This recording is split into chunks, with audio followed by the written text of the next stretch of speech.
What's up, ladies and gents? This is KSigKid coming at you with another Destiny video. Today it's Tuesday, it's reset day, and what that means is we've got to go visit the vendors. So it's a vendor reset. We're going to see what weapons from these vendors are absolutely amazing. And as usual, what we're going to do is visit each vendor. At the beginning, we're going to give my personal recommendation for that vendor. And then we're going to quickly go over the rest of the weapons because I know all of you are looking at all the different weapons in the game and you might have a personal opinion that is slightly different from mine, and there might be something that you absolutely love that I might personally be passing on, and I don't want you to feel left out. So we're going to go visit the vendors. Hopefully, if you hear any thunder or rain or anything in the background, hopefully we don't lose electricity. And if we're lucky, we'll also stream later tonight around 8 to 8:30 Eastern Time. Anyway, let's go visit New Monarchy. Okay, so starting with New Monarchy, if you guys want to go ahead and skip to the Crucible Quartermaster, I won't blame you at all. I'm going to show you two weapons here that I think are at least interesting, though if you skip New Monarchy, again, I won't be offended. So the weapon I think looks the most interesting, at least, is the machine gun, the First Citizen. And I'm only saying that because these typically don't come as usable, but with persistence and perfect balance, I think that will be enough stability to actually utilize this super fast rate of fire gun, and then put on high caliber rounds as well, and this could definitely work in PvE. That's at least my recommendation for this gun, pretty much just rock out all of the top perks. The only other weapon that I would even remotely buy is the sidearm, and so many sidearms come with amazing rolls that that's not really that much of a stretch. So hot swap, very good. In the middle column, go for extra range or Zen moment, both can be really solid. And then in the first column, I'd go with snapshot in any sight that you prefer on your sidearms. The rest of the weapons are absolute passes. Now the assembly, this is pretty much one of the best rolls that you can get on the assembly. Absolutely best stat rolls you can get, and you can see that's all the stability you get on it. It's simply not enough, simply not worth using. And then whenever we move on to the hand cannon, we're simply not getting any better. Luck in the chamber is great, we have barely any range, small bore's not going to be enough range to utilize this thing, so we're going to pass on by that one. The shotgun, yeah, we've got rangefinder on a shotgun that basically has no impact and no range at all. Just going to be a pass, you're never going to use this thing in PvP. And then the sniper rifle, not using it because this is not the style you want to utilize in PvE. Yes, some people can have fun with this style in PvP, but we've seen much better PvP stat rolls. So again, with New Monarchy, it's just a quick jaunt over here to realize that we do not want to pick anything up. Let's move on to the Crucible Quartermaster. Okay, yikes. So the Crucible Quartermaster is not exactly leaps and bounds above New Monarchy, but because some of the weapon archetypes are a little bit better, there are some weapons here that are at least usable. The problem is they all kind of have one little bit of a flaw on them to keep them from really perfect or god tier. I'm just going to go over the ones that I really like in the beginning in no particular order aside from the order that they're shown. So starting off, we've got a hero formula. Now I have one that has explosive rounds and Firefly. That's really good, but you could get away with some reactive reload. Also, if you wanted to take it into PvP, you could put on hand-laid stock. So it's a little bit versatile. The problem is, this first column, I have the Storm and the Last Resort. Neither of those really are amazing perks, unfortunately. Moving on next, we've got the Palindrome. Now, the Palindrome is just a usable one in PvP, but make no mistake, there have been far better Palindromes each and every week. This one's just usable, it's got sure shot, it's got max range. That's pretty much all you want and care about, though save your marks because next week chances are it's going to be another perfect god roll. Also, the fusion rifle, each new day, is pretty good. So we've got hot swap, that's really nice. We've got battle runner or replenish, both of which are good in PvE or PvP, really nice if you're doing mayhem.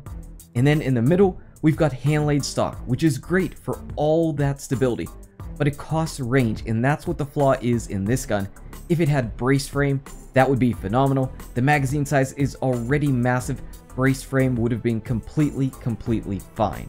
So each new day, again, just like the others, is really close. Also, we've got the sidearm. The sidearm looks really good. Sidearm looks really good overall. Reactive reload, we've got more stability, we've got outlaw, good combination together. Sidearms pretty much always roll pretty solid. And then we've got two more that I kind of like.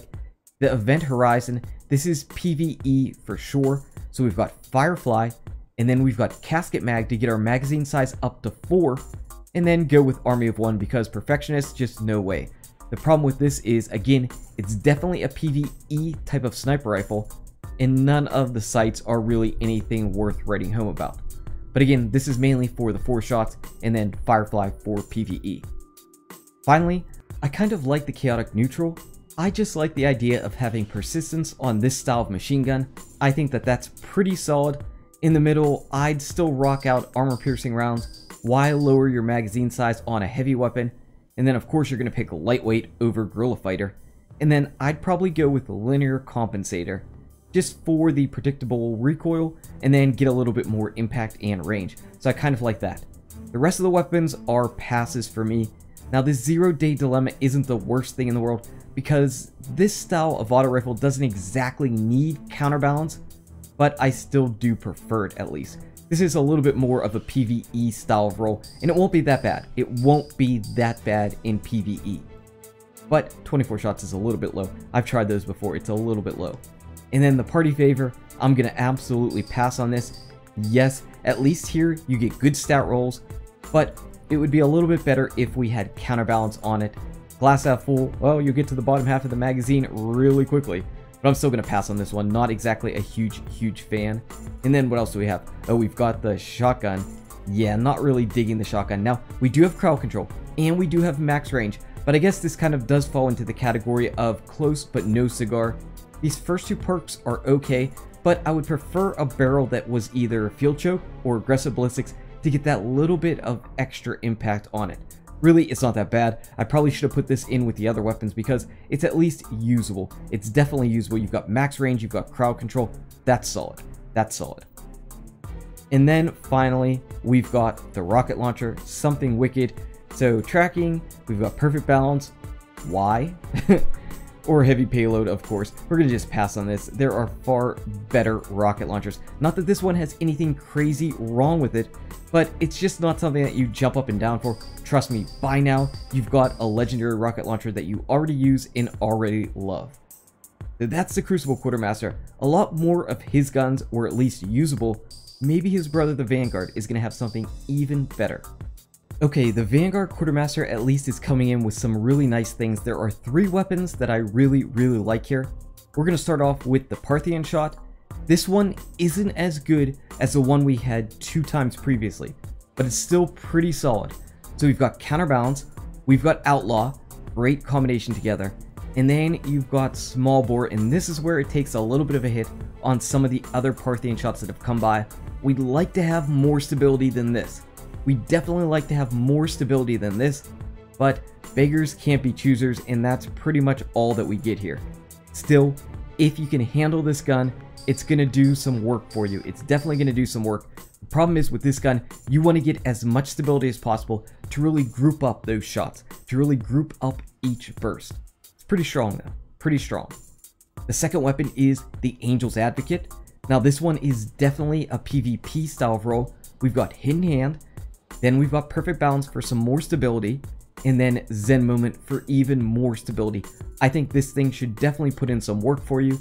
Looks to be pretty solid for PvP, not so much in PvE, because again, for PvE, we'd want explosive rounds. And finally, the last gun that I really like is the Bone Crusher. So this week's Bone Crusher looks really good. We've got counterbalance right here. In the middle column, we've got hand-laid stock. I would absolutely pick that. And then in the first column, go with spray and play for sure. And then for the barrels, I'd pick Linear Compensator. You're going to get some more impact, which is great on this weapon, and more range. And then you're going to get a lot of stability back from hand-laid stock. So I really like the Bone Crusher. The rest of the weapons, we're going to pass on them. We're definitely going to pass on them. So some people might be interested in the Continental because of focus fire. The problem is, the slower firing auto rifles got a buff in their damage, but this isn't a slower firing auto rifle, even though with focus fire it's going to make it into that. So just pass by this. You're basically not getting all the benefits of that archetype. You're actually probably having one of the worst guns in the game by putting focus fire on this weapon. Moving on, next we've got the How Dare You. Definitely pass. We barely have any range, even though they're trying to give us a little bit of range. Just pass by this one. Don't even waste a second of thought in thinking about it. Move on to the fusion rifle, which is kind of okay for this particular weapon. We do have perfect balance, but I'm not a huge fan of this weapon at all in general. We've had about 1 week where I've been really excited for it. This one isn't exactly cutting it for me. The Teacup Tempest isn't terrible, but the big problem with it is that magazine size of 11. It's just too low. The perks are all really solid options, but 11 is just so low for a sidearm. Whenever we move on to the shotgun, Occam's Razor, basically, if it doesn't have full auto, why are you even bothering with it? Look at that rate of fire. This thing should have full auto each and every week, just like the Palindrome basically gets max range each and every week. For our sniper rifle, again, yet another pass. Absolutely. Who's going to use it? Not me, not you. Pass by this one. And finally, take a look at the rocket launcher, which isn't that bad. The problem is, I wish we could get a little bit more blast radius and more velocity at the same time while still having quick draw. If that was possible, this thing would be quite useful, because otherwise, this is a good perk, this is a really good perk, this is a really good perk. Unfortunately, just the stats are a little bit lower than you might be used to. So that's the Vanguard Quartermaster. He at least had 3 really solid options. So for Dead Orbit, we've got 3 weapons yet again that at least look pretty good and usable. For starters, we've got the Keystone. Now this definitely to me looks like a PvP style roll. We've got Hidden Hand, we've got Perfect Balance for what looks to be about a 40% boost to stability. That's pretty solid on this weapon. And then in the first column, I would absolutely go with Quick Draw. Remember, we're doing this for PvP, and it looks to be pretty good. We're going to just move in order as they're shown. This fusion rifle, it looks solid. We've got Hidden Hand, we've got stability with perfect balance, and then you'd pretty much go with hip fire. Not exactly something that's going to make you jump up and down, but an overall very solid fusion rifle. Finally, the other weapon that is definitely usable and viable is the Last Ditch for PvE. So full auto here. Basically, you're picking this up if you do not have a full auto shotgun for PvE. If you don't have a full auto shotgun for PvE, what are you doing? What in the world are you doing? Grab one. Just grab one and use it. The rest of the weapons I am not excited about at all. Even though the Extremophile has great base stats, the perks are really nothing to write home about. We're going to skip on right past that one. Right past that one. And move on to the sniper rifle, which is trying to be a fate bringer. We've got Firefly, we've got explosive rounds, but this is a sniper rifle and not a hand cannon, and you're not going to use this impact class in PvE at all anyway. And then finally, the Unto Dust. It's got grenades and horseshoes. That's a great perk. Unfortunately, this rocket launcher has terrible stats, so you're not really going to get this to kill pretty much anything. So 3 weapons for Dead Orbit, and let's see what Future War Cult has in store for us. For our last vendor, we're going to close out with 3 weapons yet again, 3 usable weapons, though it seems to be the theme of this week that each weapon seems to have one little bit of a flaw in it. Starting with the Waltz. So we've got counterbalance, we've got high caliber rounds, that's great, that's great. The problem is our best stability boosting perk is small bore. That's going to cost our magazine size, and it's not going to give us as big of a boost to stability as we might want. Still, even though we're lowering the magazine, it's still going to be better than the Clever Dragon. Unfortunately, that stability, that still seems too low. I prefer a bigger boost to it, though you'd probably rock out Steady Hand as well to try to get the stability as high as humanly possible. The next weapon we're going to show is the Wounded.